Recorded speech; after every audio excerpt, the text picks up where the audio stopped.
এক সাহাবী নতুন মুসলমান হয়েছেন। কি হয়েছেন? নতুন মুসলমান হয়েছেন। যুবক সাহাবী নবী আলাইহিস সালাতু ওয়াস সালামের কাছে আসছেন। এসে বলতেছেন, ইয়া রাসূলুল্লাহ, আমার একটা খেজুরের বাগান আছে। তা আমার এই খেজুরের বাগানটা এতদিন এমনি পড়ে ছিল, পতিত ছিল, আমি আসি নাই। এখন আমি আমার খেজুরের বাগানটা সোজা করতে গিয়ে বাউন্ডারি দিব। তো বাউন্ডারি দিতে, দেয়াল দিতে গিয়ে দেখি আমার আরেক মুসলমান ভাইয়ের 10টা গাছ আমার জমিনে চলে আসে। 20-50 বছর অথবা দীর্ঘদিন যদি জমিন এমনি পড়ে থাকে, কেউ মালিকানা দাবি না করে, তো অনেক সময় মানুষকে সেখানে ঘাস লাগায় না, গাছ হয়, মানুষ ফল টল নেয়। তা আমার মুসলমান ভাই যেহেতু আমার জমিনে ঘাস লাগাইছে, উনি মেহনত করছে, পানি দিছে, যত্ন করছে, এখন ফল দেয়, আপনি ওনাকে বলেন আমার কাছে যেন সঠিক মূল্যে বিক্রি করে, আমি এটা ফ্রিতে নেব না। আখলাক দেখেন। আপনার জমিনে আমি 10 বছর যাবৎ কাঁঠাল গাছ লাগাই, সেখান থেকে কাঁঠাল খাইতেছি, 10 বছর পরে আপনি হঠাৎ জানতে পারলেন এই জমিন আপনার, আমার আর জমিনে ঢুকতে দিবেন? বলবেন যাবেন না দৌড়ানি দিব? কথা বলেন ঠিক কিনা? এতদিন যা খাইছে ওইটা সোদে আসলে বুড়া করে যাও। আমার জমিনে গাছ লাগানোর অনুমতি, পারমিশন তোমাকে কে দিল? কিন্তু সাহাবী বলতেছেন, উনি যেহেতু কষ্ট করে লাগাইছেন, পানি দিয়েছেন, সেখান থেকে ফল আসতেছে, গাছ এখন পরিপক্ষ গাছ, তা ওনাকে বলেন আমার কাছে মূল্য যা আছে সেটার বিনিময়ের জন্য বিক্রি করে দেয়। তো নবীজি যার গাছ ওনার জমিনে লাগানো, ওই সাহাবীকে ডেকে আনলেন। উনি একটু বয়স্ক ছিলেন। নবী আলাইহিস সালাতু ওয়াস সালাম বললেন, তোমার লাগানো 10টা গাছ তোমার ভাইয়ের জায়গার মধ্যে পড়ছে, তো তুমি তার কাছে সঠিক মূল্যে বিক্রি করে দাও, যেহেতু তুমি মেহনত করে লাগাইছো। ওই মুরব্বী সাহাবী বলতেছে, ইয়া রাসূলুল্লাহ, দিকে আপনার আদেশ?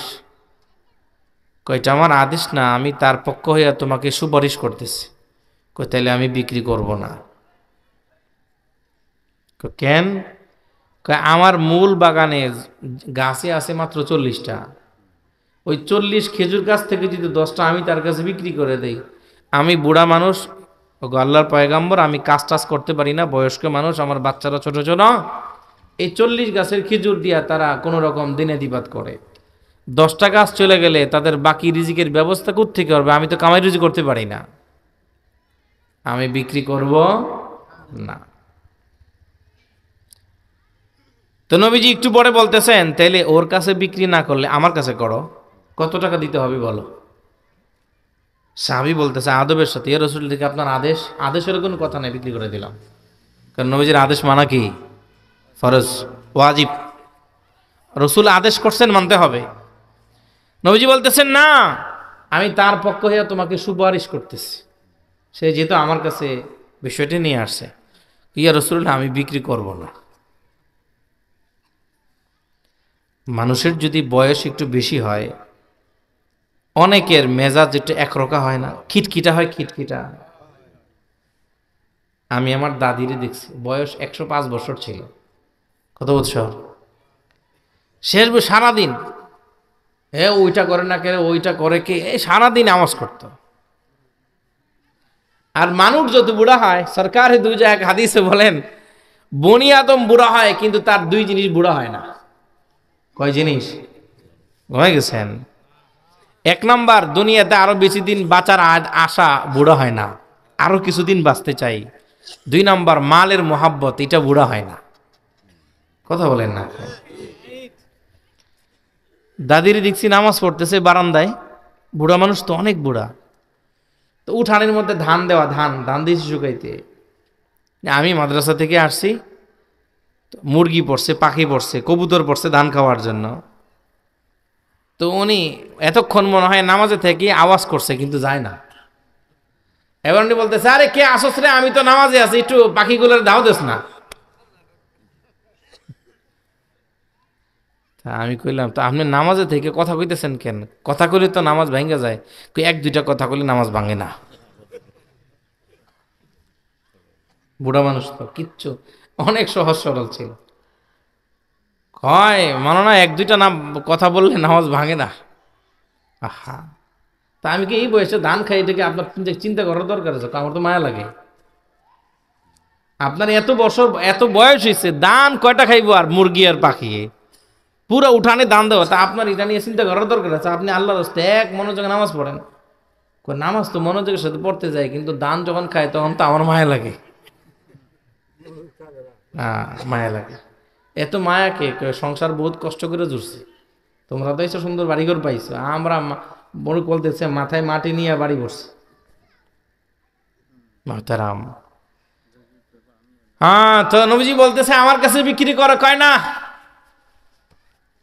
আপনারা আদেশ হলে কোনো কথা নাই, বিক্রি করে দিলাম।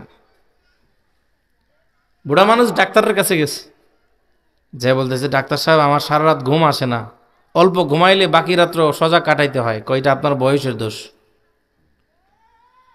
আমার মুখে রুচি নাই। রুচি বুড়া বয়সে মুখে রুচি থাকে? রুচি নাই। ডাক্তারে কলম দিয়ে লিখতেছে আর বলতেছে চাচা এটা আপনার বয়সের দোষ। আমার প্রত্যেকটা শরীরের গিরাই গিরায় ব্যথা, জোড়ায় জোড়ায় ব্যথা, ওষুধ দেন। কইটাও বয়সের দোষ। বুড়া মিয়ার মেজাজ কি আর ভালো আছে? মিয়া আপনি ডাক্তার না অন্য কিছু? কেন? আমি সমস্যা বললাম তিনটা, আপনি খালি কন, আপনি খালি আমারে বলেন যে আমার বয়সের দোষ। কয় চাচা রাগ করেন না, আপনি যে রাগ করছেন এটাও আপনার বয়সের দোষ। কেন? বৃদ্ধ বয়সে ঘুম কম হবে, এটা স্বাভাবিক। 2 নাম্বার, বৃদ্ধ বয়সে মুখের রুচি কমে যাবে, এটাও স্বাভাবিক। বয়স হয়ে গেলে রুচি কমে যায়। 3 নাম্বার, বৃদ্ধ বয়সে শরীরে জোরাজোর একটু ব্যথা করে না, ভিটামিন ডি এর অভাবে শরীর ব্যথা করে। আমি ওষুধ যেটা লেখার দিচ্ছি, আপনি এই বয়সে পুরোপুরি সুস্থ হওয়ার কোনো সম্ভাবনা নেই। আমার তো মনে হয় আমি 2000 দাওরা ফারেক 8-9 এফতা 10-11 মনে হয় ওই দিন মাত্র এফতা পড়ছি, কিন্তু চুল তো সাদা হয়ে যেতেছে। আমার কাছে অবাক লাগে যে এই তো যাত্রাবাড়ি মাদ্রাসায় জামিয়া করে এফতা বললাম 2010-11, কই এখন তো দাড়ি সাদা হয়ে যেতেছে। বোরান সাহেব হুজুরের কাছে বললাম, হুজুরের চুল দাড়ি সব সাদা হয়ে গেছে, যে মানুষটাকে দেখছি দাড়ি কালো। এই তো শেষ আমাদের জীবন। মুহতারাম, এই জন্য নবী আলাইহিস সালাতু ওয়াস সালাম বলতেছেন এই কথা বইলা, তো নবীজি বয়স্ক তো একটু, রসুল আর চাপাচাপি করতেছেন না। তো উনি রসুলের কাছ থেকে বিদায় নিয়ে মসজিদ নববী থেকে বের হইতেছে। তো নবীজি বললেন এই শুনে যাও, তুমি যদি তোমার এই 10টা গাছ আমার কাছে বিক্রি করো, তোমার জন্য একটা বড় পুরস্কার আছে। কইয়ে কি ইয়া রাসূলুল্লাহ? তুমি যদি আমার কাছে বিক্রি করো, তাহলে কিয়ামতের দিন আল্লাহর জান্নাতে আমি নবী তোমার পক্ষ হইয়া বিশাল বড় একটা বাগান আর বালাখানার জিম্মাদার হয়ে যাব।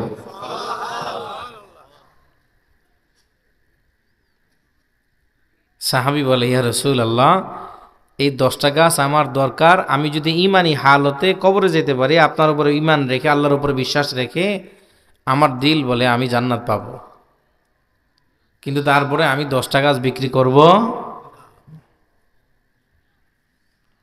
নবীজি মুস্কি হাসতেছেন। গ্রাম্য মানুষ তো, গ্রাম্য মানুষ একটু অন্যরকম থাকে না।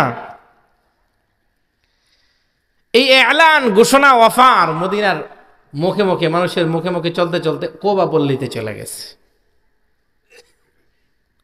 মসজিদে কোবার পাশে তখনও ছিল, এখনো আছে খেজুর গাছের বাগান। এই তো আজকে 31 না জানুয়ারির, আমি চলতি মাসের 5 তারিখে আসছে ওমরা থেকে, আল্লাহ অনেকবার নামাইছেন। তখনও ছিল অনেক, এখনো আছে মসজিদে কোবা, মসজিদে কাবলাতাইনের পাশে। চতুর্দিকে অনেক বড় বড় খেজুরের বাগান আছে মদিনাতে। এক সাহাবীর বাড়ি মসজিদে কোবার পাশে, নাম আবু লুবাবা। সাহাবীর নাম কি? হযরত আবু লুবাবার বাড়ি কোবা পল্লীতে। মসজিদে কোবার পাশে বিশাল বড় একটা বাগান, পুরা বাগানটা বাউন্ডারি করা, দেয়াল দেয়া। বাগানের মধ্যে একটা দুইটা নয়, প্রায় 1000 খেজুরের গাছ লাগানো। প্রতিটা গাছের গোড়ার মধ্যে পানি দেওয়ার ব্যবস্থা আছে। শুধু এক জাতীয় গাছ নয়, ওনার বাগানের মধ্যে আম্বর খেজুরের গাছ ছিল, আজওয়া ছিল, সুক্কারি ছিল, কালমি ছিল, মজদুল ছিল, মাবরুম ছিল, সব ধরনের খেজুর গাছে ওনার বাগানটা পরিপূর্ণ, বাগানটা অনেক দামি। আবার সেখানে পরিবার নিয়ে বসবাস করার জন্য আরবিরা ওই বাগানের মধ্যেই থাকতো, সেখানে পানির ব্যবস্থাও ছিল। হযরত আবু লুবাবা ফ্যামিলি নিয়ে আসে বাগানের মধ্যেই বসবাস করতেন, ছোট্ট ঘরের মধ্যে। বলেন তো 1000 গাছ বিশিষ্ট একটা বাগানের দাম বাংলাদেশি টাকায় কত টাকা হবে? হযরত আবু লুবাবা মসজিদে কুবা থেকে দৌড় শুরু করলেন, বাগান থেকে বের হয়। রাহমাতুল লিল আলামিন তখনও মসজিদে নববীতে বসা ওই যুবক সাহাবী বসে আছে, কারণ জোর করে নেওয়া যাবে, উনি কষ্ট করে লাগাইছেন, ওনাকে বুঝায় সমঝায় নিতে হবে। হযরত আবু লুবাবা আসছেন নবীজির কাছে, এসে বলেন, ইয়া রাসূলুল্লাহ, একটু আগে একটা এলান আপনি করেছিলেন, অফার করেছিলেন। কয় হ্যাঁ, অফারটা কি এখনো বাকি আছে না কেউ গ্রহণ করেছে? নবীজি বললেন, না, এখনো পর্যন্ত কেউ গ্রহণ করেনি। হযরত আবু লুবাবা বললেন, পয়গম্বর, যদি আমি গ্রহণ করতে চাই সম্ভব কিনা? কয় হ্যাঁ, তুমি গ্রহণ করলে সম্ভব। মুহতারাম ভাই আমার, উনি মসজিদে কুবা থেকে দৌড়াইয়া মসজিদে নববীতে আসছেন। আমি নিজের পায়ে মসজিদে নববী থেকে হেঁটে মসজিদে কুবাতে গিয়েছি, আমার 40 মিনিট সময় লাগছে। এত দূর থেকে দৌড়ে আসছেন জান্নাতের অফার গ্রহণ করার জন্য। আমাদের যুবকেরা জান্নাতি অফারের পিছনে নাই, যুবকগুলো এখন মোবাইলের এমবি এবং জিবির অফারের পিছনে দৌড়ায়। কথা বলেন ঠিক কিনা? কোন কোম্পানি কত দামে এমবি এবং জিবি অফার করলো, ওইটা 1 মাসের প্যাকেজ কিনা নিয়ে সারা রাত্র মোবাইল দেখে অনলাইনে থাকে, ঘুম নাই, চেহারা নষ্ট, সব নষ্ট, মা বাবার চিন্তা। কথা বলেন ঠিক কিনা? আপনাদের এই এলাকার সখীপুরের যুবকরা মনে হয় মোবাইল চালায় না। মুহতারাম হাজিরিন, মোবাইল এখন জমানা আমাদের জন্য একটা বড় ফিতনা। কথা বলেন, মোবাইল শুধু ফিতনা না, অনেক বড় ফিতনা। কথা বলেন ঠিক কিনা? অনেক বড় ফিতনা মোবাইল। আল্লাহ তাআলার ভয়, রব্বে কারীমের খৌফ ও খশিয়াতিল্লাহ যদি না থাকে, মোবাইলের মাধ্যমে খারাপ কাজ কম হয় না, বেশি হয়, অনেক বেশি হয়। আগে মানুষ ঘরের মধ্যে টিভি চেত, এখন আর টিভি চায় না, এখন কম্বলের নিচে শীতকাল গিয়া গিয়া মোবাইল দেখে। কথা বলেন ঠিক কিনা?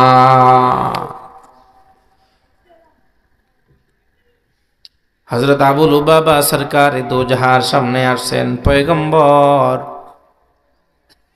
আমি কি আমার কথাগুলো আপনাদেরকে বুঝাইতে পারতেছি? হযরত আবু লুবাবা আসছেন মসজিদে কুবা থেকে দৌড়ায়া, ইয়া রাসূলুল্লাহ, অফারটাকে আমি আবু লুবাবা গ্রহণ করতে পারি? নবীজি বললেন, হ্যাঁ পারো। এবার আবু লুবাবা ওই মুরব্বী সাহাবীর বাড়িতে গেছেন, ওনাকে ডেকে ওনার সাথে বসলেন। আগে পরিচয় হইতেছেন, ডাক দিয়া বলেন, আপনি কি আমারে চিনেন? কয়, তুমি আবু লুবাবা? কয় না, আমার আরেকটা পরিচয় আছে। কি পরিচয় তোমার? আমার একটা বাগান আছে মসজিদে কুবার পাশে, বাগানটা অনেক বড়, 1000 খেজুর গাছ বিশিষ্ট আমার বাগান। আমার বাগানটা পুরোটাই বাউন্ডারি দেওয়া, যাতে উট এবং বিভিন্ন প্রাণী গিয়ে আমার বাগানটাকে নষ্ট করতে না পারে। আমি পাথর দিয়ে বাউন্ডারি করে রাখছি। আমার প্রত্যেকটা খেজুর গাছের গোড়ার মধ্যে পানি দেওয়া আছে এবং প্রতি মৌসুমে সে অনেক ফল দেয়। বসবাস করার জন্য ছোট্ট ঘর আছে, বসবাস করার জন্য ঘর বানানো আছে। আমার বাগানে বিভিন্ন জাতের খেজুর গাছ লাগানো। এমন একটা বাগানের কথা কি আপনি শুনছেন? কয়, হ্যাঁ আমি শুনছি, ওই বাগানের মালিক আমি, এটা আমার একটা পরিচয়। মুরব্বী সাহাবী বলে, মাশাআল্লাহ, তুমি তো ধনী মানুষ। হযরত আবু লুবাবা বলেন, তাহলে একটা প্রস্তাব আপনার সামনে পেশ করি, যদি আপনার মনোভূত হয় তাহলে আমার প্রস্তাবটা আগে শোনেন, আগেই না করবেন না। জানে তো চরিত্র, আপনি আগে না করবেন না, কারণ অভ্যাস জানেন, বুড়া মানুষ। হযরত আবু লুবাবা বললেন, আমার কথাটা আমি শেষ করি, তারপরে আপনি ভেবেই চিন্তে জবাব দিবেন। কয়, বলো। হযরত আবু লুবাবা বললেন, মুসলমান ভাই আমার, ওই সাহাবীকে ডাক দিয়া বললেন, পয়গম্বরের সাহাবী, আপনি যদি আপনার বাগানের 10টা গাছ আপনি আমাকে দেন, তাহলে আমি আপনার সাথে ওয়াদা করতেছি, বেচা কেনা করতেছি, আমার সেই মসজিদে কুবার পাশে খেজুরের বাগানের অর্ধেকটা আমি আপনাকে দেব না। 100টা গাছ আমি আপনাকে দেব না, 200 গাছ দেব না, 500 গাছ নয়, আপনি যদি আপনার 10টা গাছ আপনি আমাকে দেন, আল্লাহকে সাক্ষী রেখে বললাম আমার বাউন্ডারি করা পুরা বাগানটাই আমি আপনাকে দিয়ে দিব। আরো জোরে বলেন সুবহানাল্লাহ। ও মুসলমান ভাই আমার, আমাদের পকেট থেকে মসজিদে গেলে 10 টাকা জুমার দিন বের হয় না, আমাদের পকেট থেকে 100 টাকা জুমার দিন মসজিদে গেলে বের হয় না। যদিও হয় ছিঁড়া টাকাটা মসজিদের দান বক্সে যায়, আর নতুন টাকাটা পকেটে আমরা রাখি। আম্মা জান আয়েশা হাদিসের মধ্যে আসছে, বিশ্বনবী ঘরে আসলেন, এসে দেখেন আম্মা জান আয়েশার সামনে কয়েকটা দিরহাম, ওনার হাতের মধ্যে কতগুলা দিরহাম। উনি দিরহামগুলা পানির মধ্যে পরিষ্কার করতেছেন। পরিষ্কার করার পরে এই অবস্থা যখন দেখলেন, সরকারে দু জাহাঁ বললেন আয়েশা, দিনার দিরহামের প্রতি মনে হয় লোভ চলে আসছে, পরিষ্কার করতেছে কেন, সুন্দর বানাও। আম্মা জান আয়েশা বললেন না পয়গম্বর, আমি নিজের জন্য পরিষ্কার করি না, টাকাগুলো আল্লাহর ব্যাংকে জমা রাখবো, আল্লাহর পথে দান করব। পুরান টাকা কিভাবে দেই জন্য সুন্দর করে ধুইয়া পরিষ্কার করা, আল্লাহর ব্যাংকে জমা রাখতেছে যাতে কিয়ামতের ময়দানে আমার আমল নামায় নতুন নতুন ব্যাংকের জমা রাখার কারণে অনেক দামি দামি ওই আমার আমল নামায় নেক জমা হয়। এই জন্য আল্লাহর ব্যাংকে পুরান টাকা কি করে রাখি, টাকাগুলো আমি পরিষ্কার করে দান করব। مثل الذين ينفقون أموالهم في سبيل الله كمثل حبة أنبتت سبع سنابل في كل سنبلة 100 حبة والله يضاعف لمن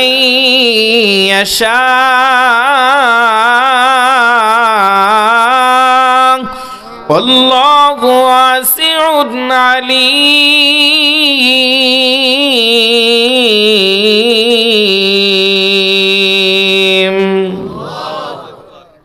আল্লাহ তাআলা বলেন যারা আমার পথে দান করে 70 সুবহানাল্লাহ বলেন। ও মুসলমান ভাই, আল্লাহ তাআলা বলেন শুধু 70 নয় 700। আয়াতের শেষে আল্লাহ তাআলা বলেন আল্লাহু ইউদাইফু লিমান ইয়াশা। আমি আল্লাহ তাআলা কারো দিলের মধ্যে যদি ইখলাসের পরিমাণ অনেক বেশি পাই, আমি আল্লাহর দেওয়াটাও হয় আমার মতো মানে অগণিত গণা ছাড়া আমল নামায় সওয়াব দিয়ে দেই। হযরত আবু লুবাবা যখন প্রস্তাব পেশ করলেন, বুড়া মিয়া ডাক দেয়া বলে, আবু লুবাবা তুমি কি আসলে তোমার বাগানটা আমাকে দেবে? কয় হ্যাঁ দিয়া দেব, কোনো সন্দেহ নাই, বেচা কিনা হচ্ছে আমি মালিক, আমি আপনাকে বাগানের মালিক বানাবো, আপনার 10টা গাছের মালিক আপনি আমাকে বানায় দেন। মুআমালাত হচ্ছে শরীয়তের পরিভাষায় যদি একজন ক্রেতা একজন বিক্রেতা বলে আমি জিনিসটা 10 টাকায় বিক্রি করলাম, সে যদি বলে আমি কিনলাম, মুআমালাত শেষ, এটাকে উদ্ধ করার কোনো সুযোগ আসেন। হযরত আবু লুবাবা প্রস্তাব দিলেন ওই সাহাবীর কাছে। সাহাবী ডাক দেয়া বলে, আবু লুবাবা তুমি কি আমার কাছে আসলে বিক্রি দিয়া দিবে তোমার বাগানটা? পুরোটা দিব, অর্ধেকটা না। সুবহানাল্লাহ বলেন। আবার মুরব্বী সাহাবী খুশি না বেজার? অনেক খুশি। ডাক দেয়া বলে, আবু লুবাবা তাহলে আমার বাগানের 10টা গাছের মালিকানা আমি তোমাকে দিয়ে দিলাম, মালিক বানিয়ে দিলাম। হযরত আবু লুবাবা বলেন তাহলে আল্লাহকে সাক্ষী রেখে বললাম আমার পুরা বাউন্ডারি করা 1000 বিশিষ্ট খেজুর বাগানটা ঘর সহ আসবাব সহ আমি এখনই আপনাকে মালিক বানায় দিলাম। আপনার বাগানের 10টা গাছের মালিক আমি, আমার পুরা বাগানটার মালিক আপনি। বেচা কিনা শেষ হওয়ার পরে হযরত আবু লুবাবা বিশ্বনবী সরকারে দু জাহার সামনে এসে বললেন, ইয়া রাসূলুল্লাহ বেচা কিনা শেষ, আমি 10টা গাছের মালিকানা কিনে নিয়ে আসছি, নেন আমি আপনাকে মালিক বানায় দিলাম। পয়গম্বর আপনার মুবারক জবান দিয়ে একটু আগে আপনি যে ঘোষণা দিয়েছিলেন, এলান করেছিলেন, অফার দিয়েছিলেন, আপনার মুবারক জবান থেকে আমি সে অফারটা আবার আমার নিজের কানে শুনতে চাই।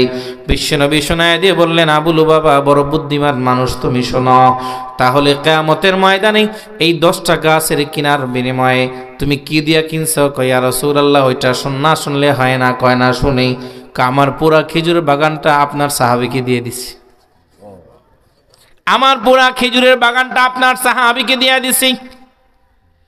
বিশ্বনবী সরকারি দু জাহান ডাক দেয়া বললেন, আবু লুবাবা, কিয়ামতের ময়দানে মানুষগুলা যখন হায়রান পেরেশান অবস্থায় থাকবে, তুমি আমি নবীর কাছে আসবা। আল্লাহর জান্নাতের মধ্যে বিশাল বড় একটা বাগান আর বিশাল বড় একটা বালাখানা আমি নবীর কাছ থেকে তুমি বুঝা নিবা। বলেন সুবহানাল্লাহ। মানুষ যখন সুসংবাদ অনেক বেশি মাত্রায় শুনে, বড় কোনো সুসংবাদ শুনে, মানুষের চোখে পানি আসে কিনা বলেন?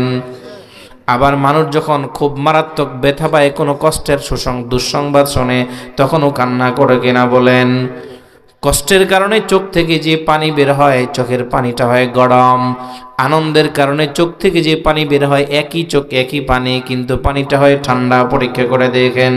হযরত আবু লুবাবা বিশ্বনবীর জবান থেকে ঘোষণা শোনার পরে আনন্দে কাঁদতেছেন আর বাড়ির দিকে দৌড় শুরু করলেন।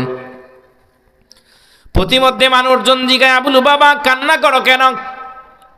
হযরত আবু লুবাবা কোনো কথা বলেন না।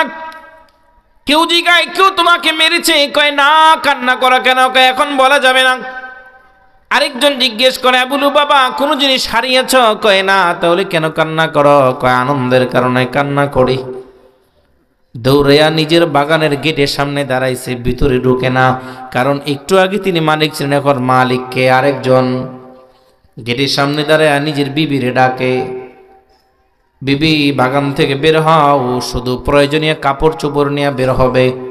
সাবধান, খেজুরের আটি নিবা দূরের কথা, খেজুরের ছড়া নিবা দূরের কথা, একটা খেজুরের দানাও তুমি নিতে পারবে না। তাড়াতাড়ি বের হয়ে আসো বাগান থেকে। ওনার বিবি দৌড়াইয়া বাহিরে আসছেন। আসার পরে বলে, স্বামী আমার বাগানের মধ্যে প্রবেশ করেন, আপনার জন্য আমি খাবার নিয়ে বসে আছি। হযরত আবু লুবাবা বলেন, খাবার পরে খাবো, তুমি বাগান থেকে বের হও। কই বাগানে আপনি আসেন না কেন? কই বাগানটা এখন আর আমি আমার মালিকানার মধ্যে নাই, বাগানটা আমি বিক্রি করে দিয়েছি, অতএব বাগান থেকে বের হও, তোমার সাথে আমার প্রয়োজনীয় কথা আছে। হযরত আবু লুবাবার বিবি বলেন, না আগে কথা শোনান, তারপরে বাগান থেকে বের হব। হযরত আবু লুবাবা ওনার বিবির সামনে বলেন, বিবি আমার কান্না করবে না। এই বাগান দুনিয়ার কোনো টাকা পয়সার বিনিময়ে আমি বিক্রি করি নাই, দুনিয়ার কোনো দিন আর দিরহামের বিনিময়ে বিক্রি করি নাই রে বিবি। কিসের বিনিময়ে বিক্রি করেছেন? কয় বিশ্বনবীর একটা ঘোষণা শোনার পরে বিক্রি করে দিয়েছি। হযরত আবু লুবাবা, মহিলা মানুষের দিল অনেক নরম হয়, অনেক নরম হয়, সব নিতে পারে না। হযরত আবু লুবাবা ওনার বিবির সামনে বলতেছেন, স্বাভাবিক হয়ে দাঁড়াও, দুনিয়াতে যদি আমি একটা পোশাক পরি, তোমার জন্য একটা পোশাকের ব্যবস্থা থাকবে। দুনিয়াতে আমি যদি একবেলা খাবারের ব্যবস্থা করতে পারি, সেখানে তোমার অংশ আছে। দুনিয়াতে যদি আমি ছোট্ট কুড়ের ঘরের মধ্যে ঘুমাই, সেখানে তুমি ঘুমাবে। দুনিয়াতে যদি আমি একটা দামি পোশাক পরি, সেখান থেকে তোমার অংশ আছে। বিবি আমার, দুনিয়াতে আমি যেমন চলি তোমাকে ঠিক তেমনই চালাবো। অতএব শুনে রাখো, কান্না করবে না, আমি যেমন আছি তেমনই তোমাকে রাখবো।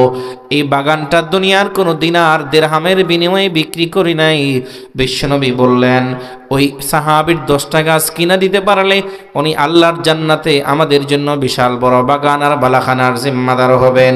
আমার বিবি এই ঘোষণা শোনার পরে আমি নিজেকে সবর করতে পারি নাই, আমি নিজেকে কন্ট্রোল করতে পারি নাই, আমি নিজেকে ধরে রাখতে পারি নাই। বিবি আমার, আমি নবীজির সাহাবীকে ডাক দিয়া বললাম, 10টা গাছ আপনি আমারে দিয়া দেন, আমার পুরা বাগানটা আমি আপনাকে দিয়া দিলাম।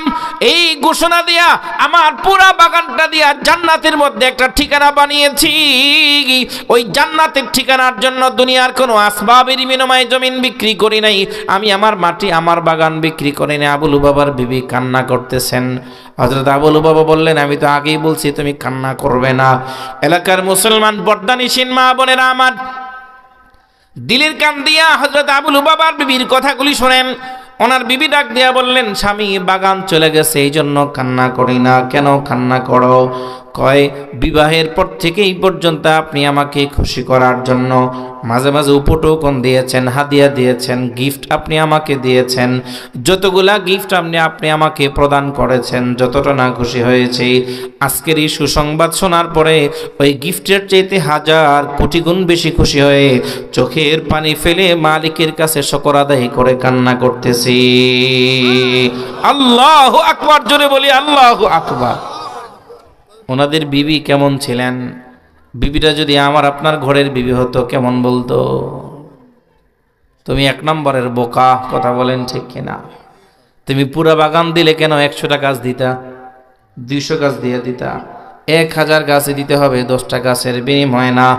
ওনারা যেমন ওনাদের বিবিও তেমন ওনার বিবি বললেন, বাগান চলে গেছে কান্না করে নাই, কারণ দুনিয়ার হায়াত আমি বেশি খাইলেও শেষ হবে, কম খাইলেও শেষ হবে। কথা বলেন, দুনিয়ার হায়াত আমি ভালো পড়লেও শেষ হবে, না পড়লেও শেষ হবে। এই জন্য আবু লুবাবা আর বিবি ডাক দিয়ে বললেন, দুনিয়া চলে গেছে এই জন্য কান্না করি না, সুসংবাদ পাওয়ার কারণে কান্না করি। এই 2টা ওয়াকিয়াত থেকে, হাদিস থেকে আমি আপনাদেরকে বোঝানোর চেষ্টা করলাম, আমার আপনার মূল মাকসাদ হবে দুনিয়া না আখিরাত।